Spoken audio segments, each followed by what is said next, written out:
Привет, Миша. Привет. Слушай, а там за дверями уже стоят твои фанатки? У рок-музыкантов их ведь всегда много. Нет, мы же сегодня договорились на интервью, поэтому фанаток мы отогнали пока от дверей.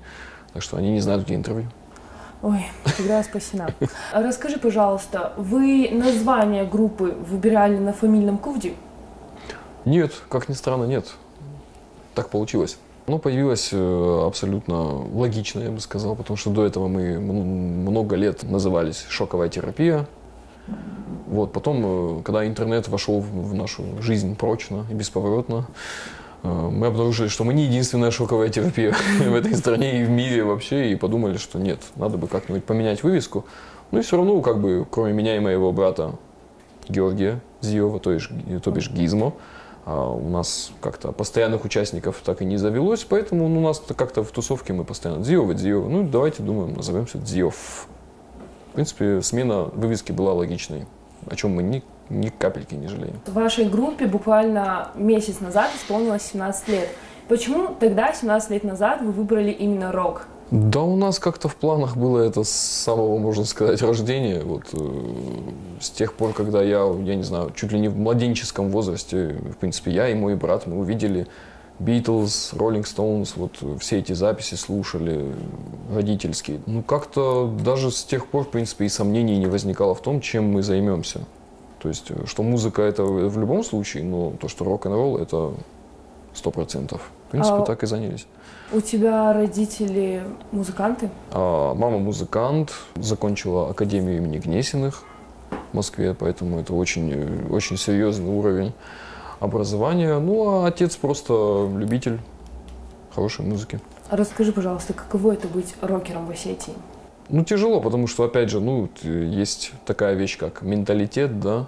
Ну, вернее, как я говорю, это то, что выдается за менталитет, потому что бывали такие банальные случаи, просто вот из разряда там гопничества или чего-то прочего, там как бы всегда находились ребята, которые, приходили после концертов, и там они были против рокеров, там, волосатых, еще чего-то, там, такого, всех таких проявлений неформальности какой-либо, да.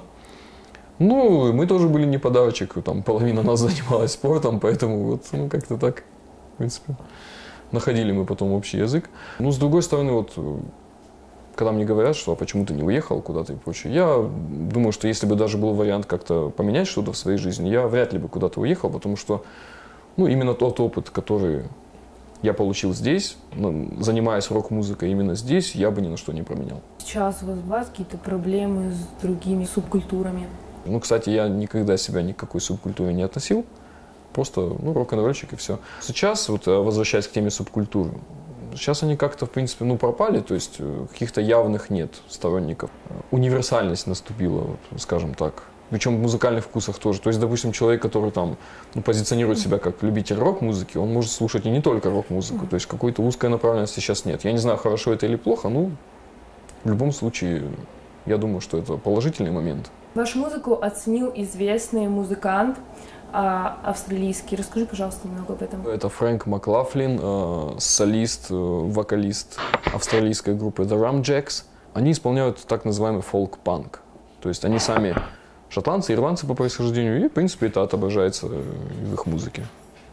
И вот мы как-то вот на этой волне мы пообщались с ним, я скинул ему наш альбом, похвалил.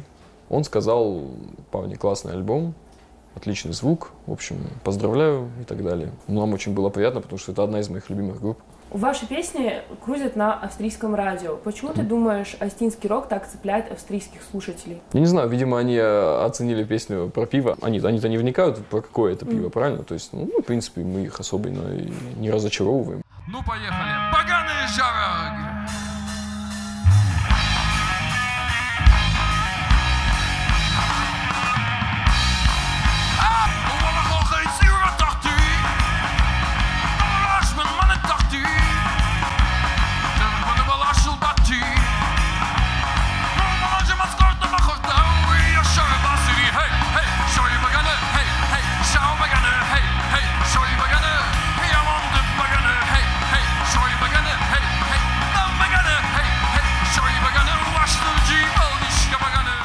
Я думаю, что им и в плане фольклорном, да, вот именно музыкальном, им это тоже понравилось. И, в принципе, она такая заводная, в принципе, ну и мелодика такая достаточно индоевропейская, скажем так. Многие, кстати, ошибочно полагают, что мы косим под ирландские группы. Нет, мы делаем осетинскую музыку, товарищи.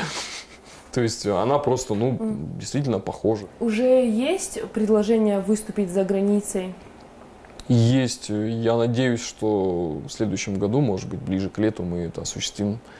Потому что пока физически, чисто физически и финансово, пока мы, честно признаюсь, пока это не вывозим, потому что, ну, так-то да. А кто вас приглашал? В Австрию. Первая, наверное, европейская территория, на которой нас оценили. Голландия, Чехия пока что. Ну, посмотрим, не будем загадывать, посмотрим. А сможет ли остинский рокер прокормить семью? Да.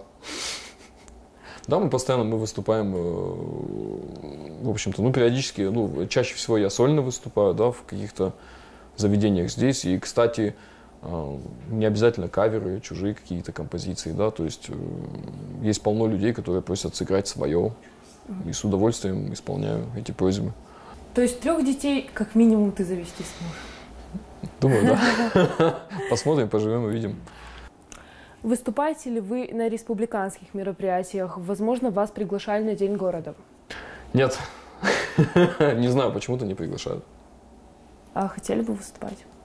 Да почему бы нет? В принципе, кому не хотелось бы выступить для более широкой публики своего города, конечно. Ну почему-то у нас, я не знаю, то ли это связано с какими-то стереотипами там насчет рокерства или чего-то. Мы не какие-то там потусторонние, то есть мы обычные люди, в принципе. Ну вот мы записали альбом на осетинском языке, мы захотели это сделать, мы это сделали там, и я рад, что это очень многим нравится, но, видимо, организаторам каких-то городских мероприятий это не нужно. Если мы говорим о том, как относятся к музыке вообще вот в Осетии, да, то, ну, занимаются как бы поддержкой в основном именно попсы, эстрадной музыки, скажем так, назовем ее цивилизованно, да, эстрадной. И все. Помню, сколько раз мы там в течение там 10 лет, 17, да, даже там пытались каким-то образом свои песни как-то на радио, там еще что-то. Ну, нам все постоянно говорили, то это тяжело, то это еще что-то, у нас формат, не формат. То есть вот пока будет продолжаться такой подход в местных средствах массовой информации, ну, никакого развития не будет. Хотелось бы узнать твое мнение по поводу южно-остинского рока. Как он развивается там? Развивается. Уже 2-й год проходит международный, подчеркиваю, Ирон Рок Фест. Такое мероприятие, на котором большая часть исполнителей исполняет рок-музыку на осетинском языке. То есть появляются, и вот, ну, с молодыми коллективами пока сложновато. Из такой совсем-совсем молодежи, вот именно команды, да, молодежной, пока нет тех, кто бы понял эту тему, да, и двигал бы дальше в этом направлении. Нет, пожалуй, мы, наверное, там самые младшие из этого состава. А на фестивале Ирон Рок вы были? Вот первый был, конечно, очень здоровский, колоссальные впечатления. Когда ты находишься среди своих людей не только по крови, там, генам, языку, но и по музыке. И это все как бы вот слилось там, воедино. И Цхинвал все-таки очень порадовал. Там очень давние рок-традиции, и мы убедились в этом воочию. Реакция там, именно местного населения, вот юго-остинского, это было просто что-то потрясающее. То есть люди ждали этого, люди хотели этого. То есть там никогда не было рок-фестиваля вот именно в привычном смысле, и это было очень здорово.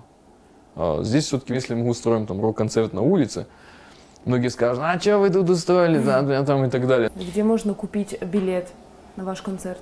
В основном по заведениям, потому что как бы сейчас эра больших залов пока прекратилась, потому что, ну, опять же, тут много причин. Основная, конечно же, финансовая, потому что цены подскочили до небес, и как бы, ну вот, рок-музыкантам, скажем, там, представителям андеграунда, да, это очень сложно. Сейчас, в данный момент времени собрать большой зал. Секс, наркотики, рок-н-ролл и жизнь по Ахдау. Как ты это совмещаешь? знаменитые, так сказать, триады секса, наркотики и рок-н-ролл. Второе явно не про меня. Все остальное, да. Как бы особого конфликта я не вижу. Вот давай возьмем, скажем так, рок-музыку, да, и традиционный уклад, да. Нет, одно другому не мешает. Стереотипы рок-н-ролльные, да, они сильны и сейчас, да. Многие люди думают, что все рок-музыканты это такие вот разбитные чуваки, там, бухающие, там, принимающие наркотики. Нет, я стараюсь быть тому живым примером. Ну, кстати, очень много известных примеров, тоже таких, скажем, возьмем группу AC/DC, всемирно известную, да. Ангус Янг, это вот тот самый чувак, который прыгает с гитарой по сцене, это фишка, да, коллектива, то есть лидер его. А вот человек абсолютно без вредных привычек, там, он пьет молоко, и чаи всякие, там, травяные какие-то, там, и так далее. Вот он, ну, потому-то он и прыгает сейчас, потому что человек за своим здоровьем следит, и если он не будет этого делать, он перестанет прыгать, он перестанет радовать фанатов, вот и все. Я так понимаю, что рокеры собираются где-то на чаепитие, сидят, слушают Бетховена. Нет, ну не совсем так, как бы. Я не знаю, ну как бы у меня, например, досуг мой, ну не связан с алкоголем вообще. Я там, как могу, ну занимаюсь спортом. Если мы говорим о каком-то там стимуляторе, да, я не знаю, для меня стимулятором является сама музыка. Вот именно когда я выхожу на сцену, во мне что-то происходит, и ну, да, многие люди думают, что я что-то принимаю. Нет, я ничего не принимаю. Драйв он внутри. Это как бы никакими веществами его не заполучишь, если у тебя его нет. Миша, чем обусловлен выбор песен в твоем новом альбоме? Это и драйвовые Чепина, и Крой, и Алалай. В принципе, я горжусь тем, что альбом таким разнообразным получился, потому что, ну, не в наших правилах делать что-то однообразное, правда. По сути дела, можно сказать, даже это сборник такой вот наших любимых вещей. Скажем, если мы берем Крой, это песня нашего рок-н-ролльного старшего Вадима Харебова, как раз основателя группы Бон Ворон. Мы ее, можно сказать, утяжелили маленько. Чепина тоже, ну, господи, кто не знает эту песню.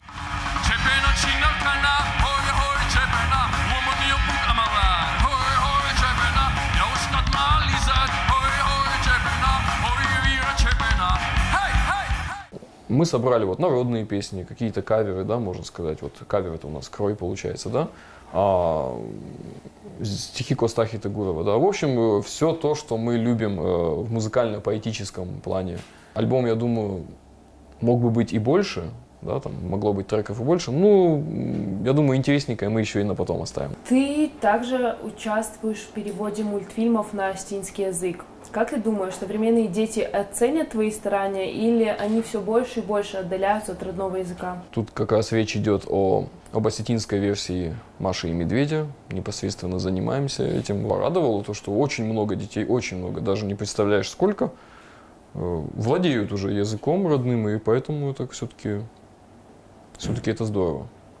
А ты сам кого-то озвучиваешь?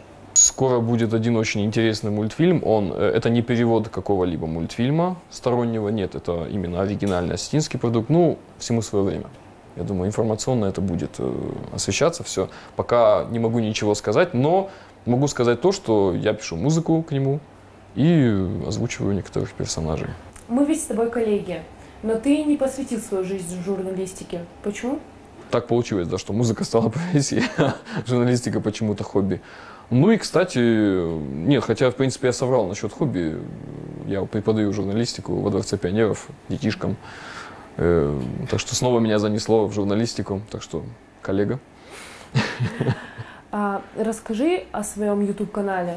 Было банальное желание просто, чтобы люди узнали о тех, кто делает классную музыку, но о которых не говорят там, по телевидению, по радио. У нас же как бы тенденциозно все, да, там у нас определенный формат есть, там отличная рок-музыка есть, регги, то есть ну, целая куча талантливых людей, которых вообще никто не знает. То есть хочется о них рассказать просто. Ты умеешь петь гроулом? Случалось такое, бывало, но ну, как бы я не люблю эту технику. Иногда там на концерте могу там побаловаться. Что-нибудь такое. Ну, не часто. Вы когда-нибудь хотели присоединиться к каким-либо лейблам? для продвижения группы? Да, постоянно обижаешь. Мы постоянно там в течение всего нашего существования мы отсылали там диски, кассеты еще даже. Ну, когда мы учились в школе, у нас были даже кассетные альбомы наши. Мы там отправляли постоянно. Ну, бывали ответы, конечно, там. Некоторые лейблы до сих пор почтой принимают. Вот ходишь на почту, заворачиваешь диск и присылаешь. Ну, пока как-то не сработались ни с кем. Поэтому мы сами себе лейбл, в принципе, Zero Records. Ты рассказывал, что продюсер Монеточки оценил ваш альбом. Это правда? Нет, не Монеточки, а Гречки. По-моему, у них разные продюсеры нанесут. То есть бывший, как он сейчас говорит, бывший продюсер. Ну да, просто человек сделал себе репост, и ему понравилось. В принципе, здорово.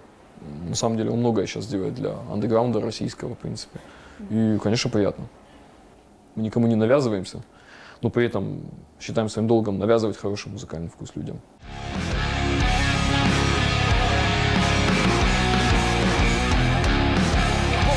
Caucasus mighty mountains, where Prometheus once was chained.